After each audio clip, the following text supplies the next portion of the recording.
ان میں سے کسی پارٹی کا بنیادی مفاد اس میں نہیں ہے، یا کراچی کے مہاجر جنہیں کہا جاتا ہے وہ ایک بڑی سیاسی قوت کے طور پر پاکستان میں رہیں، اور کراچی جو پاکستان کا مرکز ہے، جسے مہاجر اردو بولنے والوں نے بنایا ہوا ہے، پاکستان کے کسی اور طبقے نے نہیں بنایا اسے، وہ اس کو جو ہے اس کو ان کے ہاتھ سے لینا ہے آپ نے۔ اب دو طریقے ہوتے ہیں اس کو ہاتھ سے لینے کی، ایک ہوتا ہے سیاسی اختیارات کی سیاسی تقسیم، وسائل کی سیاسی تقسیم،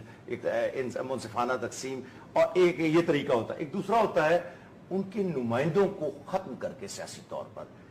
اور اگر آپ کو بھٹو کے دور کے لسانی فسادات یاد رہیں جو بھٹو صاحب نے شروع کرائے تھے، اور ان کے کزن ممتاز بھٹو نے اردو بولنے والوں کے ساتھ ان کو تہس نہس کیا گیا تھا، اور سندھ اور کی شہری اور دیہاتی تقسیم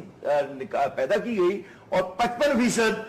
جو وسائل تھے وہ سندھی وہ دیہاتی سندھ کو دے دیے تھے۔ میں کہنا چاہتا ہوں اس طرح سے چھینا جھپٹی آپ کریں گے پاکستان بنانے والوں کے ساتھ تو آخری کار آپ ایک پیغام ان کو دیں گے۔ دیکھیں میری بات ذرا سمجھنے کی کوشش کریں، میں